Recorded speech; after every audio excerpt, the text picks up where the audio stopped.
Yo, what's going on, guys? Snoozman back here within the YouTube video, and today we're actually going to talk about how to sign the players that you want here in Madden 22 franchise mode. And as you guys can see, I am in the off-season free agency 1 stage. So we're gonna hop right into it. But first, obviously, I want to explain some things before actually heading into free agency. Number one being, I did make a free agency video here for Madden 22 franchise mode, but that's more specifically how to approach free agency overall. Now, this is going to be more tied into specifics and how to sign the players that you really want to get, high price players like a Devontae Adams that is in here for this season. So those type of guys that we want to sign, but it's obviously kind of hard. There's actually some ways that you guys might not realize that you're hindering yourselves and being able to sign those type of guys that you want. So step one is pretty much, in my opinion, well, just really not even opinion, but it's really, really helpful, guys, is to prep throughout the season. And what I mean by that is really starting week one, and that's prioritize guys that you want to keep. And by that, I mean throughout the entire season. Um, let's say week three, I believe, is the first week that you can actually start re-signing your players. And then week four, week five, obviously you can start signing two more players every week. What I would do is, based on judgment of play, I'd say what guys are actually stepping up, what guys are not. Bring back guys that are very valuable to your team, and then realize guys that aren't really that valuable and aren't bringing a lot of good play to your roster, then obviously don't bring them back. Obviously, that's going to hurt you guys money-wise. So obviously do that. Early cuts and trades is another way, guys, and I've always talked about it. Manage roster and team salaries. I've always talked about this a lot, and I'm going to actually come back and talk about this again. But make sure you guys are scrolling over to cap penalty, because this is, probably the biggest number in terms of a contract. Because when you guys go ahead and trade some of these guys, like a Khalil Mack, and I've talked about this several times last year and this year, if you trade a guy that has as much of a cap penalty as a Khalil Mack, you're going to be paying this cap penalty for a while, even though the whole sticker price of, releasing his whole, $152 million contract and his $60 million bonus is gone. Well, the problem is you got to pay the rest of this penalty out. And the team that you trade him to does not help at any point. It doesn't help a single penny to pay off this penalty. So that's all you, that's all your team. So keep, a reminder of that, guys, when you guys are shipping off your players. Obviously, I more so recommend to trade players rather than cutting them, but I'm saying more along the lines, let's say we don't get really any suitors for a Nick Foles, and obviously his cap penalty is lower than the current amount of money that we're paying him for, which is good. You want their penalty to be lower than the current year at which you were paying them for. So again, this is the type of guy that I would cut and make money with, This is the player and card. Here you I can would see your tap on strengths. him and release him, and then it's going to say you will free up 3 mil, and that's because we took the and I'll back out and show you guys that math real quick. But obviously 9.33 minus 6.33 will net us 3 mil in positive gain. So all we have to do again is release a guy. I'm going to talk about this. I'm going to come back to it. But again, it's going to free us up a net of 3 mil in cap, which again is going to help us out a lot. So again, guys, prioritize those things early on in the season and set yourself up for greatness, obviously, and determine, I'd say, judgment of play within your players. Now, I'm actually going to head into free agency, and as you guys can see, I'm at 77 mil. Actually 81 mil, because I just cleared up that 3 mil by just releasing a guy like Nick Foles. And here we are, guys, for, a guy like Devontae Adams I can probably easily sign. But the This one is the development tree. misconception This is player has a zone people ability. sorry This about that is voice, guys. People immediately want to just come in here and just throw him, the base offer, and then try to compete with these bars over here with these teams. Well, my thing is, guys, I always immediately set it to 7. And again, guys, as you guys can see, it really doesn't take my cap down by an absolute amount. It's not, I always like to throw them the max offer. If we're going all in on a player, let's go all in on a player. And again, if you don't have the cap room, I would make those,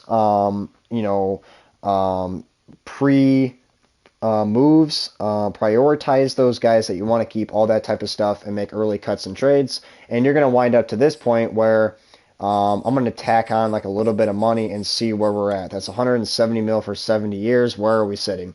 Well, guys, we're sitting way ahead, so I'd probably lower that by a good amount. But I mean, now we lowered it by 4 mil, and we're still way ahead of those other teams because they're not willing to pay him a lot. So that's the next thing, obviously fighting with these other teams, but make sure you just throw them a max offer, especially if you have that cap room, which I do. And the reason I have so much cap room is because I didn't, I just simmed to free agency and I didn't sign any of my guys. So again, like a guy like Allen Robinson and guys like that, I didn't keep, which I shouldn't. I mean, a guy is definitely decreasing in Madden because of his play in real life, and his play in the game is probably not going to be good and compatible. So obviously give them good signing bonus and make sure that they obviously like the overall deal ahead of the other ones. You can be kind of unlucky, guys. You can be unlucky. Now, also, guys, that I also want to mention is what will help, guys, is the skill tree. That's managed staff and franchise staff points, which I start Welcome out to your with, franchise staff. I believe, 100 staff points. I believe so. It might be even more, but I believe 100 staff points for a franchise I opened because I pre-ordered the game. I think the highest bundle there. So again, guys, if you guys want, I would go into view Staff points talent when you tree have enough for to see what player some talent personnel. trees make you Head over to select to pack contracts, just guys, and then as you guys can see, you can end up getting to guys like increased likelihood of offensive linemen, halfbacks, fullbacks, wide receivers, which again, a Devontae Adams. Let's say we get up to this point of the tree. This is going to increase our likelihood of signing these guys. So Devontae Adams can easily come to our squad if we have that talent tree. And the reason I bring that up is because if we go back into free agents, guys, these other teams, let's say it was more neck and neck, which a lot of these free agents kind of are, as you guys can see, those three teams are neck and neck and neck. Let's say I'm the first and I'm the Jaguars and I have that skill tree for offensive linemen. I'm going to get him. I'm not sure what the odds are. I'm pretty sure they're obviously really high if you get to that point, and you should get him almost 100% of the time if you have that skill tree. So I'd always be upgrading your skill tree points and not forgetting about that, not being lazy with that, guys. So I'd always make sure that you guys do that. And then if you guys are running out of money when signing, a couple of the big names, again, I would go back into manage roster, guys, and go into team salaries. And I would, again, like I said, I was going to show you guys and come back into here, but cap penalty, make sure it is under the current amount that you are paying them for, which again, Khalil Mack's penalty actually isn't as bad anymore. I don't know if EA kind of fixed that, but his cap penalty isn't as bad as it used to be. So he might actually be a guy that could be tradable. It is still a hefty penalty. I'd still kind of stay away from it, even though it is less than, what we're paying him for, but it's a lot.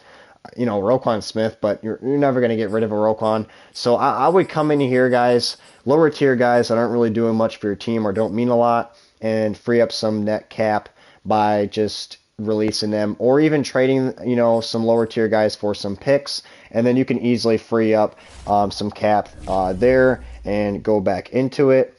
And really lastly, guys, when you guys are going in throughout the stages of re-signing your players, I always get this question too. When you guys are re-signing your players and there's a different cap room that pops up, there's a different number for the cap room that pops up when you guys are re-signing your players versus the current cap.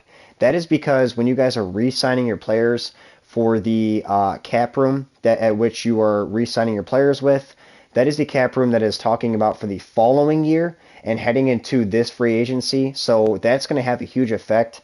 And obviously when signing the players that you want to sign, because you're setting yourself up and preparing yourself for that free agency period and, the current, following year. So that's why that cap room is different. It's different years. It's talking about different years. So when you're re-signing guys throughout the year, throughout the season.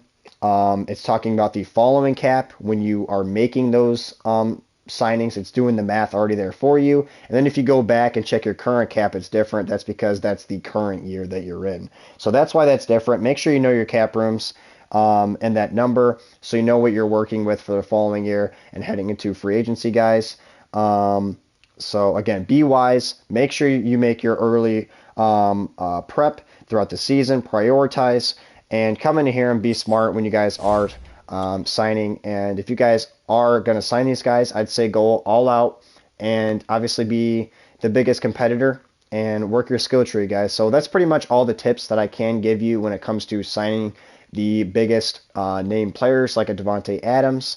I know this was a lot, guys, but I'm really hoping a lot of these tips did help you guys out. And if it did in any way, make sure you guys are leaving a like and hitting that sub button down below. We did just surpass 1.3K subs. So again, thank you guys for all of that support. And again, I did put it in my community post, and I did in the last couple of videos pin it. But again, at 2.5K subs, guys, and I'll keep reiterating it after every single video at the end here, I am going to be doing a face reveal at 2.5K subs. I'm going to be getting a mic, a webcam, a monitor, a whole new setup, LED lighting, all that stuff, guys. It's coming at 2.5K subs. So make sure you guys are leaving a like, hit that sub button.